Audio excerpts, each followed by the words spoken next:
I'm here to talk to you about how we have made the environment as safe as we possibly can. So I've been working closely with the premises team, and they have spent the summer break making the school as safe as possible for everyone to return. And you can see there the 6 topics I'm going to talk to you about. We're all in this together and must keep each other safe as well as ourselves. You've all heard about good hand hygiene and catch it, bin it, kill it. So just to go over that again, if you have a cough or sneeze, then cover your mouth with a tissue, dispose of the tissue, and then sanitize your hands. We're asking you to wear face coverings in the corridors to protect the whole of our community. Wearing a mask is to protect others. However, this is not instead of good hand hygiene and keeping a good social distance away. Don't let the mask give you a false sense of security. When you're using your mask, make sure you sanitize your hands before and after removing it. Only touch the ear lobes to remove it and put it in a sealable plastic bag when you're not using it. These are not toys. Please don't mess about with them. Maintaining a social distance. Well, in the classroom, you will see that all the desks have been set up in rows. And you have to be 2 meters away from your teacher. In the corridors, we have a one-way system. And we're asking you to keep in small bubbles at social times. The bigger bubble you're in is your year group, and we want you to stay in that bubble all the time you're in school. We have installed door openers because we want to keep the touch points down to an absolute minimum. And at break and lunchtime, we'd like you to be outside as much as possible. Staff will need to ensure that they stay 2 meters away from each other as well. And at the times when you have to visit an office, be respectful of them and their space. Be equipped. We were very impressed with Year 10 that in the duration of their 5 weeks, only 2 people forgot their pencil case. That was very impressive. We cannot loan equipment, so please get everything sorted the night before. Get into good organisational habits now. The classrooms are going to be where you'll see the biggest change. The premises team have removed as much of the unnecessary furniture as possible. This is to make sure the rooms are much easier to keep clean. You will see that all classrooms are now in rows so that you always face forward. And in the IT rooms, we've added screens between the rows of computers. It's important that you sanitize your working space to make sure that you feel safe. We have introduced a one-way system. This is not an easy site because the buildings all have their own peculiarities. But it's important when you're walking around the site that you stay calm and as much as possible walk around in single file. I'm now going to go through the maps of each of the areas, and your teacher will have a paper copy of this. Please familiarise yourself with these and make sure you know where you're going. So the first area is IT, Maths and English. So the plan here is to make sure that the students leave the rooms first before you enter. So on the floor you will see that there are numbers for each of the rooms. And when you go into the rooms, those doing English will go in first, followed by mathematics, followed by IT. When you're lining up, can you make sure that you can see Mr. Wright? He is going to be the one in charge of getting you into that building. And remember to keep your social distance. When you leave classrooms, it's important that you go straight to your next area and don't loiter about, and that you maintain social distance at all times. The next area is humanities, and this is the most challenging area in the school because, as you all know, there's only one way in and one way out. So Mr. Dagger and Mrs. Anderson are going to be in charge, and they will empty the building first and then they will invite you in. Again, please go straight to your next lesson. The Create MFL and PE building is much easier because there is doors at either end. You will be in charge of getting yourselves there and into those buildings and out of those buildings. So the entrance into the building, whether you're going upstairs or downstairs, will be through the Create and MFL door, and then you will leave via the PE door, regardless of where you're going.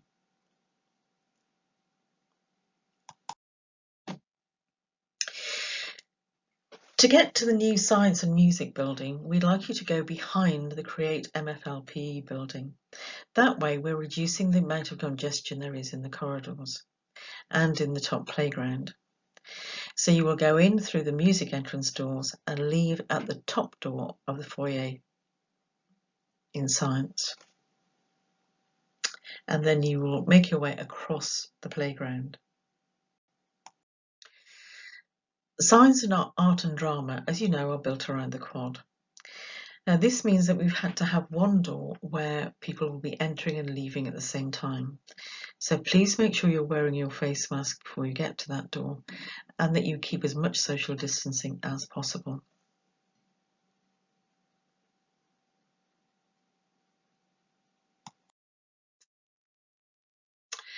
Hopefully we're going to have reasonable weather and you can all go outside, at least for the first half of term. Break and lunch times will be staggered, so this area should not become congested. This also means that when you're at lunch, that the rooms will be being occupied. So we will have some rooms for you to use in wet weather, and we have zoned the playground and you'll be told exactly where you're going. Now, just to complicate matters, the first 2 weeks of term, the dining room capacity will be reduced because we're having a roller shutter door replaced. So please bear with us and keep as much social distance as possible when queuing. First aid. I said at the beginning that you were in bubbles according to your year group. So each year group has been assigned a different first aider so that we can protect those bubbles. If you feel ill, then your teacher will call for the first aider. The first aider will arrive and then they will assess the situation and decide if you're well enough to stay in school or if you need to go home. If we suspect that it is the virus, then we have a room set aside where you'll be contained until someone can come and collect you. And we do have a protocol that's been provided by Devon County that we have to follow in these cases. The fire alarm. If the fire alarm sounds, then your first action must be to evacuate the room.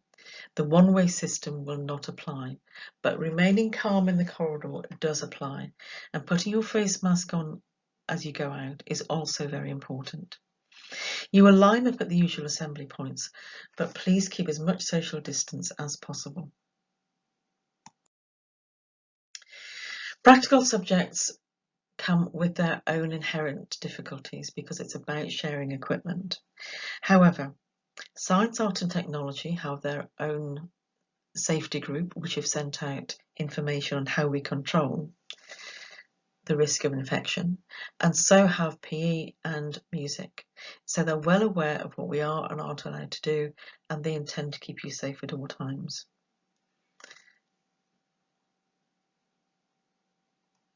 So these are our plans at the moment. And as with everything else that we've had to deal with during this difficult time, they will be subject to change. Let's see how we go with them. Let's keep calm and let's try and keep everybody safe. Thank you for listening. Hi everybody, my name is Rob Robson. I'm the Vice Principal in charge of Pastoral Support and Behaviour at the college. Looking forward to welcoming you all back. There's a few slides about our expectations on your return in order that we can make everybody safe. There'll be a bit of reading to do from the slides and I'll provide a little bit of commentary as well. So if you don't mind reading that first slide for me, which sums up kind of our approach to behaviour as the students return to us. Again, it's that acceptance and understanding that we are here to make sure that everybody's safe. I'll give you 30 seconds to read that before we move on.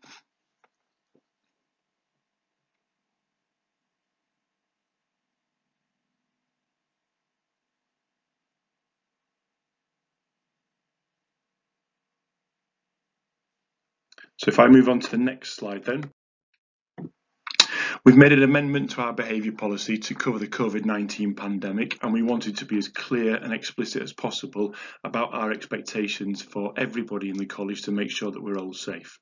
There are bullet points there that we expect our students to follow, and I need to say at this point that those students that attended during lockdown were superb at following our procedures and our processes in order to make everybody safe. We're trying to encourage that social responsibility, which means that we are here to make sure that other people are safe as well as just ourselves. So again, if I just give you time to have a read of that, this will be displayed around the school and will be on our website as well.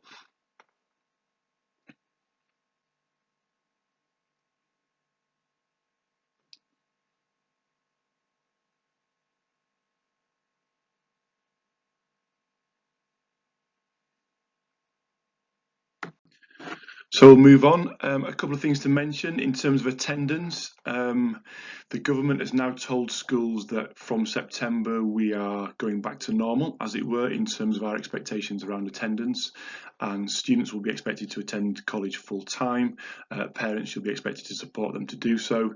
But there is that golden rule there, which I would like you to read in detail, please, about whether you have a child that is presenting with symptoms or somebody in the household is presenting with symptoms.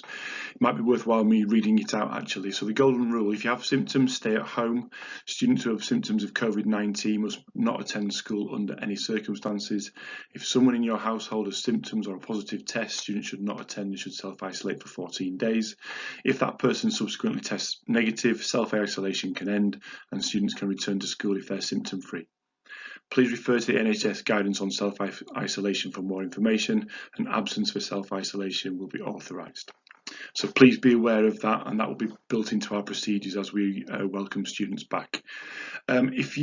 Understandably, lots of our students and our parents might be anxious about coming back, and we've got members of staff who also feel the same, and we've done everything we possibly can to make sure that people are safe. But if you would like to contact anybody in the pastoral team because your son or daughter is particularly anxious, then please do so, and we can put things in place and arrangements in place to support them and make sure that they feel safe when they're returning.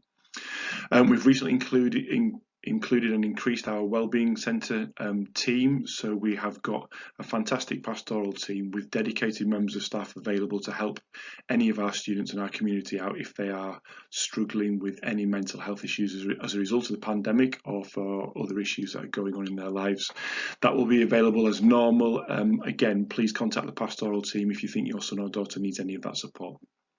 So I'll move on to the next slide. Some logistics and some administration, I guess. So uniform, again, back to normal. There's no suggestion from the government that uniforms should be washed any more often than they normally would be. So from our point of view, we're expecting all our students to turn up in the correct uniform when they return to us next week. PE kit is slightly different, as you can read from that slide. So we are going to allow all our students who've got PE kit, who've got PE on that day, to attend college wearing their PE kit, because there will not be any changing facility that we will have open. So there'll be no changing before or after PE lessons. So our expectation will be that students will come to college in their PE kit. They can wear a blazer on top, they can wear a coat on top if they want to be warm. They can also wear the HCC leggings, training pants, hoodies. All those are allowed to as well to keep them warm as they go from lesson to lesson. But when they're in their PE lesson, we expect them to be in their normal PE kit. With fingers crossed for a bit of nice weather in September and October, it might be that they just walk to school in their PE kit, shorts and t-shirt, and that's adequate. But that's a change to the uniform and change to the PE kit. There is a link attached to this PowerPoint at the bottom there if you do want to order any of that extra PE gear to keep the students warm and dry. Moving on then, just an update on our pastoral team. Our pastoral processes will need to change slightly, like everything needs to change slightly, so that we can continue to do the work that we do. So the heads of pastoral are listed there, as are the SWCs and student reception. We've got our wellbeing centre team, safeguarding officers and school nurse, who are all working together to make sure that everybody is comfortable and safe and happy as they come to school. So slight changes to the way that our students are able to access some of the pastoral team, which is contained on this slide. I've detailed there their head of years and their offices, and they're available at break or lunchtime and likely to be in those offices, but they might be wandering around the school. We've also got student reception that will need to be accessed via the art rooms because we've had some work done downstairs in the block that student reception sits in. SWCs are slightly more complicated. Normally the SWCs are in one office and therefore students can come up and see them during break and lunchtime, but we're not able to offer the mixing of year groups, so we're not going to do that. Instead, the SWCs will be available in those slots that are detailed on the slide in a particular area of the school, and those are the year group areas, so that when they are there they will only be seen by members of that year group to avoid the mixing of the bubbles. Safeguarding operates in the same way. Me and Mrs. O'Toole will be in our offices and we're able to be contacted there, and obviously we'll be around the school making sure that everybody's safe, happy and comfortable in school. So that's the end of my presentation. I appreciate you listening, and thanks for taking in some of the detail here. We will make sure that this is communicated frequently around school.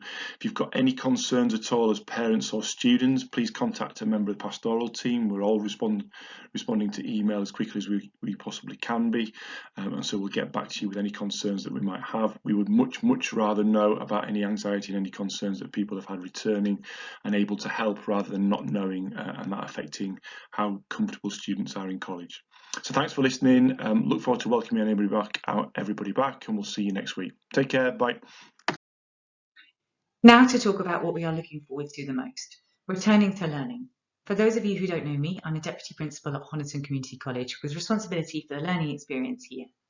In this section, I will talk about what to expect in lessons and briefly update you on current thinking for related events such as after-school activities, parents' evenings and parent-teacher meetings. We have made changes to the rhythm of the day so that we have staggered breaks and lunches and designated area groups outside. This will take some time to get used to, and with the routines necessary to maintain hygiene, we will need to work together to make the most of the learning time in the classroom.